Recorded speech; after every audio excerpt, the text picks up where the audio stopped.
여러분 보십시오. 감사라는 것이 있고 불평 혹은 원망이라는 것이 있는데 이 두 가지가 같은 성질을 가지고 있는 게 있어요. 뭐냐면 감사라고 하는 것도 하면 할수록 자꾸만 커지는 성질을 가지고 있고, 불평 혹은 원망이라는 것도요, 처음엔 작게 시작한 것 같은데 한 번, 두 번 반복해서 자꾸 하다 보면 이 불평이라는 원망이라는 성질도 자꾸만 커져가는 거예요. 그래서 신앙생활하면서 어떤 사람은 감사라는 것을 키워가는 사람이 있고, 또 반면에 신앙생활 한다고 하면서 어떤 사람은 불평이나 원망을 자꾸만 키워가는 사람이 있습니다. 여러분은 어떤 것을 키우는 사람이신지요? 불평보다는 감사를 훨씬 더 크게 키우는 믿음의 사람들이 되시기를 축원합니다. 그런데 감사는 어떻게 키워가는가? 은혜에 보답하는 마음에서 감사가 시작되는데, 특별히 신앙이 그렇습니다. 성경 속에 감사라는 단어가 학자들에 의하면 180여 회 등장한다고 합니다. 그만큼 빈번한데, 그만큼 성경 속에 빈번하다는 얘기는 중요하다는 의미겠죠. 신앙생활에서 이것이 중요하다는 것을 알면서도 반면에 실천하기 힘든 것 중에 하나가 바로 이 감사의 계명입니다. 감사라는 단어가 빈번하게 등장하는 성경이 바로 시편이고, 또 그 시편의 상당수는 오늘 본문의 완성자인 다윗의 시편이지 않습니까? 오늘 본문으로 읽은 시편 138편 역시도 다윗 왕의 감사 시편입니다. 1절을 이렇게 시작합니다. 내가 전심으로 주께 감사하며 신들 앞에서 주께 찬송하리이다.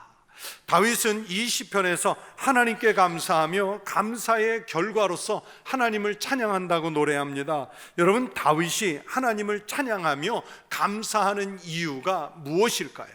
오늘 본문만 가지고 보면 두 가지를 정리해 볼 수 있습니다. 하나는 과거를 돌이켜 볼 때 지금까지 살아오는 동안 하나님께서 베풀어 주신 은혜와 축복이 얼마나 컸는지를 생각하면서 감사하는 거예요. 그리고 두 번째는 하나님께서 그때마다 하나님의 말씀을 주셨다는 것으로 인해서 감사하는 거예요. 이렇게 다윗은 자신이 간구할 때마다 주께서 응답하셨던 과거를 돌아보며 감사했습니다. 사실요, 여러분 성경 속에 나오는 것만 놓고 보면요, 다윗의 생애가 쉬운 인생은 아니었어요. 아마도 보통 사람 같으면 벌써 인생을 포기해도 몇 번을 했을 것 같은 힘겨운 인생이 다윗의 인생이지 않습니까? 정말 많은 위기를 넘겼어요. 죽음의 고비를 수십 번 넘겼습니다. 그러나 다윗은 하나님께서 위험한 고비 때마다 자신의 부르짖음을 들으셨고 응답하시고 위기에서 건져주셨던 그 과거를 떠올리면서, 그러면서 그때마다 말씀을 주셨던 것을 떠올리면서 오늘 하나님 앞에 감사의 노래를 부르는 거예요. 많은 성도들이 그렇겠지만, 예를 들어서 저를 놓고 인생을 돌아보면 감사했던 순간이 언제입니까? 여러분, 감사했던 순간이 많지요. 정말로 많습니다. 보면은 학교를 제대로 다닐 수 없는 어려운 형편의 가정 속에 있었는데도, 그래도 정말 주의 은혜로 중학교, 고등학교, 대학교, 학위과정 다 마칠 수 있었으니 이게 감사하죠. 또 저희 때는 신학대학원 들어가는 게 너무 어려웠어요. 막 7대1, 8대1. 그래서 저도 몇 번 떨어졌는데 그 몇 번 만에 재수, 삼수해서 겨우 붙어가지고 합격자 발표한 날 정말 너무너무 감사해요. 지금 생각해도 감격스러운 일이에요. 또 당연히 결혼하는 날, 아름다운 아내를 주시니 감사하죠. 자녀들 출산하니까 무엇과도 바꿀 수 없을 만큼 감사하죠. 또 이른 나이에, 남들보다 훨씬 어린 나이에 담임 목회를 일찍 시작했으니까 얼마나 감사했는지 몰라요. 다 감사한 일이죠. 예수님 때문에 얻은 감사예요. 그런데 이 앞에서 말씀드린 것들을 압도할 수 있는 감사의 순간이 한 번 있었어요. 한 10여 년 전에 심장에 이상이 생겨서 갑자기 수술을 하게 됐는데, 그런데 의사 선생님이 수술대에 누운 저보고 그러는 거예요. 지난 2달 사이에 안 돌아가신 것 참 다행입니다. 그러면 갑자기 나에게 왜 이런 병이 왔을까? 내가 온전히 견뎌낼 수는 있을까? 앞으로 어떻게 관리하면서 살아야 될까? 이런 걱정, 염려가 오는 게 아니라 그 수술대에서 저도 모르게 눈물이 쫙 나면서 주님 은혜로 지난 50년 넘게 잘 살았습니다. 감사합니다. 이 감사의 기도가 나왔어요. 정말 주님의 은혜 때문에, 예수 믿은 것 때문에 이런 삶을 살았습니다. 감사했지 원망은 눈꼽만큼도 일어나지가 않았어요. 여러분도 마찬가지입니다. 지금까지 살아오는 동안에 말로 형용할 수 없는 어려운 일들, 때로는 죽음의 고비를 넘기며 위태로울 때가 많이 있었지 않습니까? 그러나 우리의 기도가 부족했음에도 불구하고 하나님께서 응답해 주셔서 오늘날 이렇게 지금 살아계시잖아요. 이 자리에 있으시지 않습니까? 문제는 과거에 그러한 체험이 많았음에도 불구하고 우리가 그 주님의 은혜를 잊어버리고 산다는 것입니다. 다윗은 시편 103편 2절에서 내 영혼아 여호와를 성축하며 그의 모든 은택을 잊지 말지어다 라고 말씀하고 있습니다. 우리가 하나님의 크신 은혜와 축복을 잊지 않고 사는 방법은 바로 다윗처럼 늘 간증하며 늘 감사하며 찬양하며 사는 것인 줄로 믿습니다.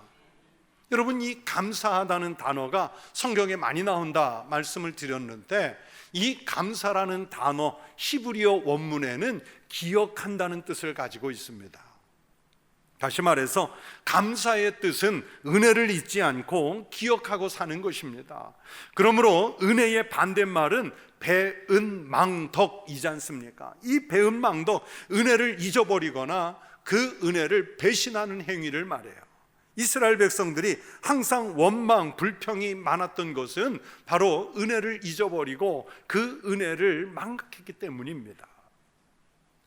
사랑하는 우리 성도들이 하나님의 은혜를 잊지 않고 늘 기억하면서 사는 믿음의 사람들이 되시기를 바랍니다. 그것이 신앙생활 잘하는 길이고 방법이에요.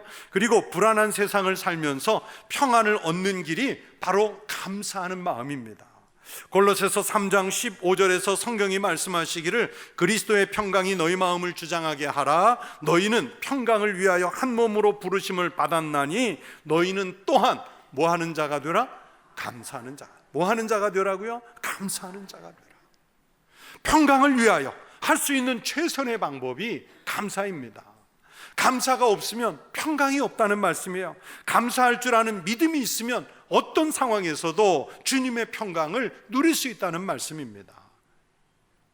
내가 교회는 다니고 있지만 심령 속에 평강이 없다? 한번 살펴보십시오. 그것은 감사를 잃어버렸기 때문일 경우입니다. 감사를 잃어버리면 평안이 없기 때문에, 그래서 바울은 너희는 감사하는 자가 되라 말씀하시는 거예요. 또 사도 바울은 골로새서 3장 16절에서 시와 찬송과 신령한 노래를 부르며 감사하는 마음으로 하나님을 찬양하라고 말씀합니다. 누가 찬양을 합니까? 성경은 감사할 줄 아는 사람이 찬양을 한다고 말씀했어요. 감사가 없는데 바른 찬양이 나올 수 없죠. 그렇게 찬양은 분명 감사의 결과로서 나오는 거예요. 진실로 감사를 하는 사람은 찬양이 나옵니다. 오늘 본문 1절에서 그래서 다윗은 내가 전심으로 주께 감사하며 신들 앞에서 주께 찬송하리로다, 그렇게 노래를 했어요. 그래서 다윗이 위대한 믿음의 사람인 거예요. 사도행전 16장을 보시면 사도 바울과 실라가 전도를 하다가 매를 맞고 옥에 갇혔지만 여러분 거기에서 찬양을 합니다. 지금 여러분 로마 시대 그 빌립보 지하 감옥이라는 것이 무슨 노래를 부르며 즐길 수 있는 상황입니까? 아무리 환경이 좋은 교도소라고 그래도요, 여러분 거기서 노래가 쉽게 나오겠어요? 그런데 지금 바울과 실라는 매를 맞았단 말이에요. 고문을 당했단 말입니다. 지하 어두운 감옥에 갇혔어요. 그들의 손과 발은 착고에 묶여 있습니다. 그런 상황입니다. 최악의 상황, 죽고 싶을 만한 비참한 상황입니다. 그런 최악의 상황에서 그들은 하나님께 감사의 찬송을 부릅니다. 그분들이 드린 찬양은 지진이 나고 결박을 풀어주는 그런 기적을 만들어냈습니다. 그들을 감시하고 핍박하던 간수가 회개하고 온 가정이 예수를 믿는 놀라운 기적이 그 찬양으로 인해 일어나는 거예요. 그렇게 찬양은 감사이고 기적을 불러올 줄로 믿습니다. 욥은 모든 것을 다 잃은 다음에도 찬양했고, 그 찬양의 결과로 모든 것을 잃기 전보다 2배를 복으로 받는 은혜를 누렸습니다. 느헤미야는 찬양대를 감사 찬양하는 자들이라고 말했습니다. 그렇게 감사는 찬양으로 표현되고, 찬양은 감사를 아는 사람들이 하는 거예요. 진정한 감사는 내 인간적 의지나 힘으로 되지 않습니다. 주 예수를 힘입어야 합니다. 오늘 신약의 본문으로 읽은 골로새서 3장 17절에서 사도 바울은 또 무엇을 하든지 말에나 일에나 다 주 예수의 이름으로 하고 그를 힘입어 하나님 아버지께 감사하라, 그렇게 말씀하셨어요. 우리의 모든 궁극적 감사는 하나님께 하는 것이고 예수를 힘입어서 하는 것입니다. 예수를 힘입어야 감사가 보여요.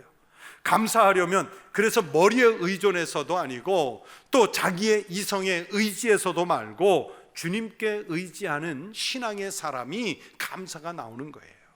진실한 감사는 그렇게 하나님께 의뢰하는 심령에서 시작되는 감사입니다. 골로새서 4장 2절은 기도의 감사함으로 깨어있으라.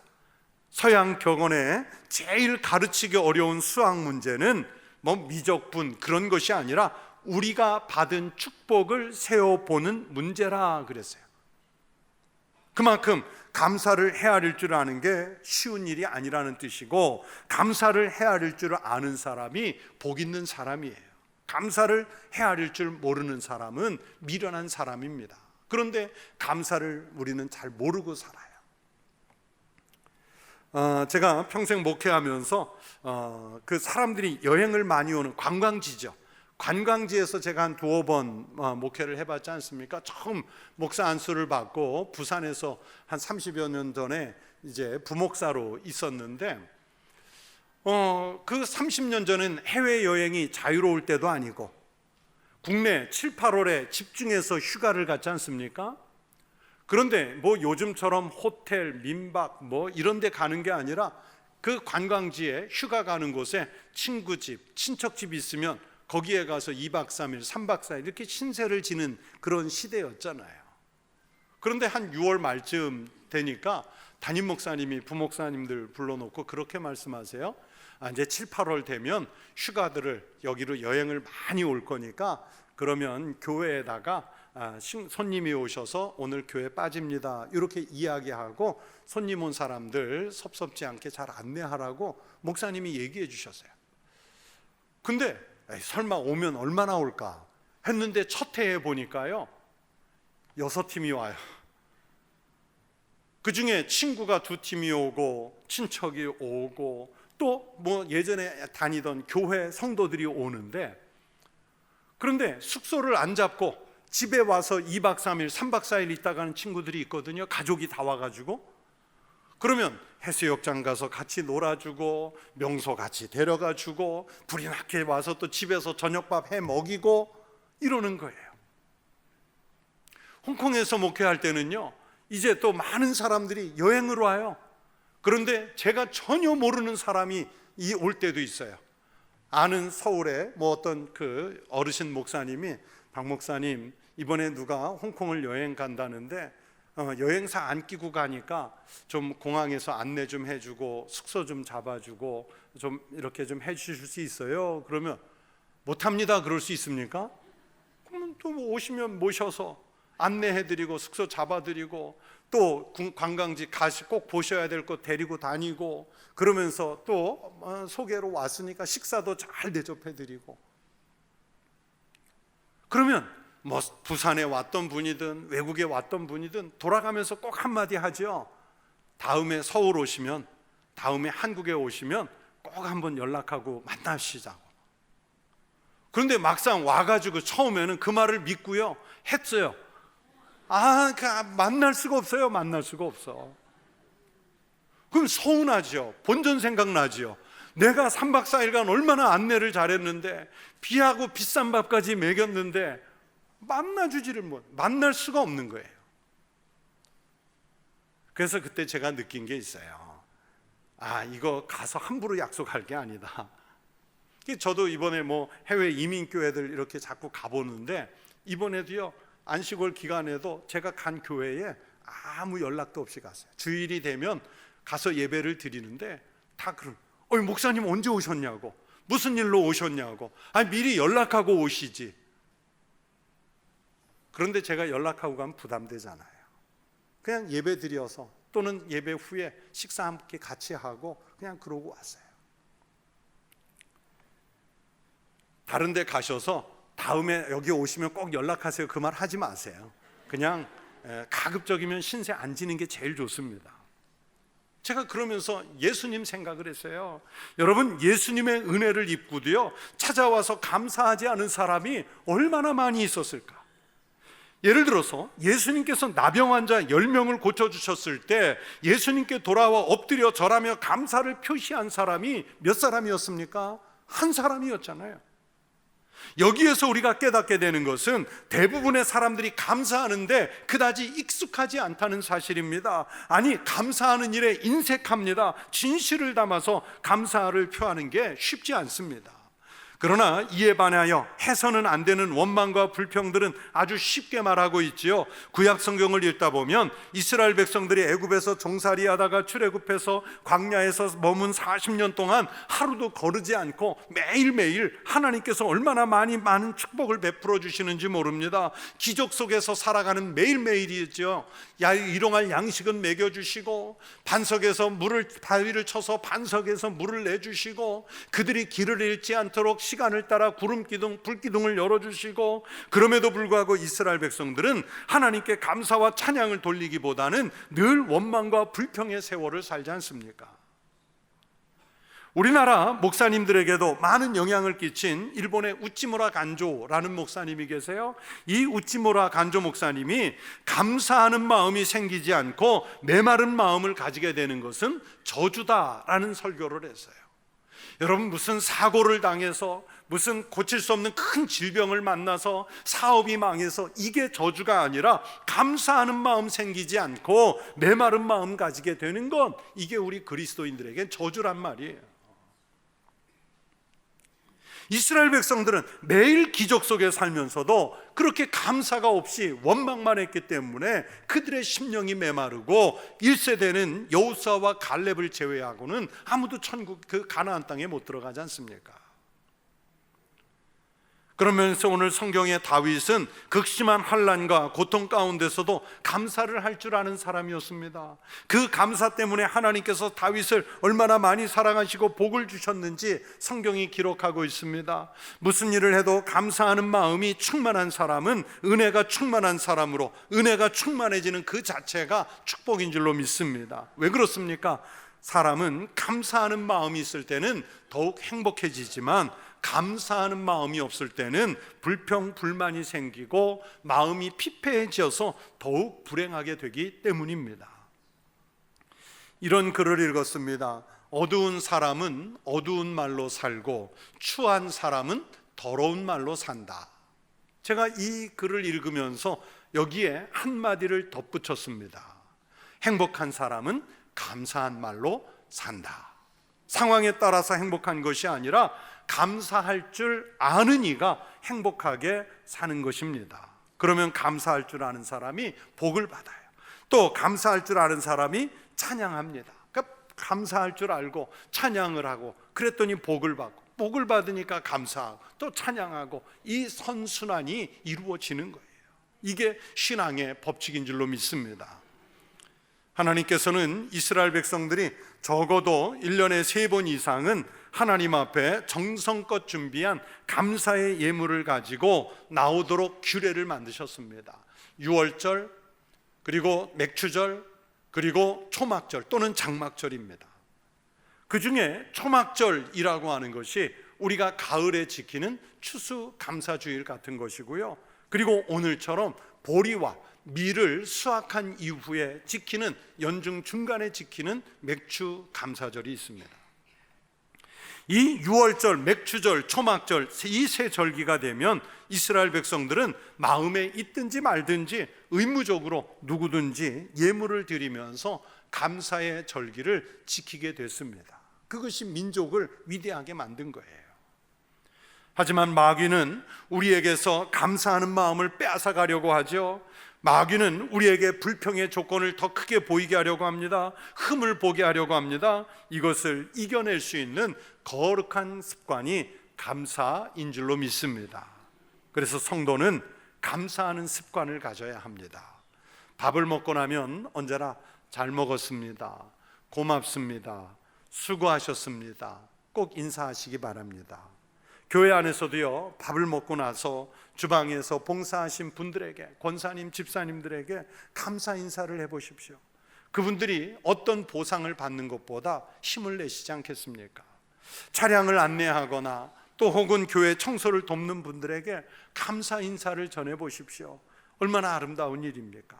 잠자리에 누웠을 때, 그리고 아침에 잠자리에서 눈을 떴을 때에도 하나님 아버지 감사합니다, 그 감사로 하루를 시작하고 하루를 마무리해 보십시오. 예배를 드린 후에 문을 나서면서 설교한 목회자에게 목사님 감사합니다, 은혜 많이 받았습니다 인사해 보세요. 어떤 보상, 어떤 보약을 주는 것보다 훨씬 더 큰 은혜가 될 줄로 믿습니다. 또 병원에서 치료받았을 때도요, 의사 선생님께 감사하다고 말하고 주사 놓는 간호사에게도 매번 감사하다고 말해 보세요. 더 친절한 진료를 받게 될 것입니다. 아이들 학교 선생님에게 따지고 문자 보내기보다는 감사하다고 해보세요. 그 선생님이 얼마나 많은 힘을 내시겠습니까? 직장의 동료들에게 감사하다고 말해 보십시오. 그러면 그 사무실, 그 일터의 분위기가 참 좋아질 것입니다. 또 장사하시는 분들, 비록 손님이 와서 물건 팔아주지 않고 구경만 하고 돌아갈지라도 또다시 이 가게에 들를 마음이 생기도록 돌아서는 뒤에 감사하다고 인사해 보십시오. 그러면 나중에 다시 들르고 싶지 않겠습니까? 감사의 습관은 기적을 만들어낼 줄로 믿습니다. 여러분, 감사는 신앙과 인격의 문제입니다. 감사하는 조건이 있을 때 감사하는 마음 가지기는 그나마 쉽지만, 감사할 만한 조건이 없을 때 감사하는 마음 가지는 것 매우 어렵습니다. 오히려 원망하고 불평하는 마음 가지는 게 훨씬 더 쉽습니다. 하지만 오늘 성경 속에 다윗이 위대한 것은 그런 인생을 살면서도 하나님 은혜를 기억하며 감사하며 찬송했기 때문에 위대해진 것입니다. 우리가 영적으로 위기를 맞을 때가 있습니다. 그러면 기도도 잘 되지 않고 기도해도 응답이 되지 않습니다. 말씀이 들리지 않습니다. 어떤 사람은요, 평생 신앙생활하고 기도하면서도 응답받아 본 적이 없대요. 여러분, 세상에 이보다 불행한 사람이 어디 있겠습니까? 하나님 말씀이 들리지 않는 거예요. 영적으로 심각한 위기에 빠진 거죠. 다윗이 말씀드린 대로 다윗도 그런 위기를 맞을 때가 많았지만 오늘 성경 말씀에 의하면 감사로 그런 영적인 위기들을 이겨낼 수 있었던 것입니다. 다윗처럼 하나님의 말씀을 듣다가 어느 순간 번뜩 하나님의 음성을 듣게 되는 그런 사람은 축복을 받은 겁니다. 다윗은 오늘 시편의 감사와 찬양 속에서 하나님께 감사의 고백을 하죠. 자기가 간구하는 날 들어주셨다고 감사하고, 또 자기의 기도가 응답됐다고 감사하고, 또 환난 중에서 지키신 은혜에 감사하고, 그러면서 매 순간 하나님께서 지키신 은혜들의 그 감사의 고백을 하고 있습니다. 여러분, 믿음의 사람들이 가장 행복한 때는 하나님 은혜와 사랑에 감사할 때인 줄로 믿습니다. 오늘 맥추절을 맞아서 성찬을 받습니다. 이 성찬을 받으시면서 주님의 몸, 주님의 피 생각하면서 구원하신 은혜에 감사하는 성도 되시기 바랍니다. 감사하는 마음이 있을 때 기쁨이 있고, 또 우리를 충만케 하시는 복으로 채워질 줄로 믿습니다. 원망과 불평의 마음이 있었다면 빨리 버리십시오. 지난 반년을 지키신 은혜에 감사기도 하시고 그 감사 때문에 남은 반년도 하나님께서 지키시도록 더 매달리는 믿음의 성도들 되시기를 주의 이름으로 축원합니다. 감사로 여러분의 삶이 주님이 내려주시는 축복으로 가득 차시기를 주의 이름으로 축원합니다.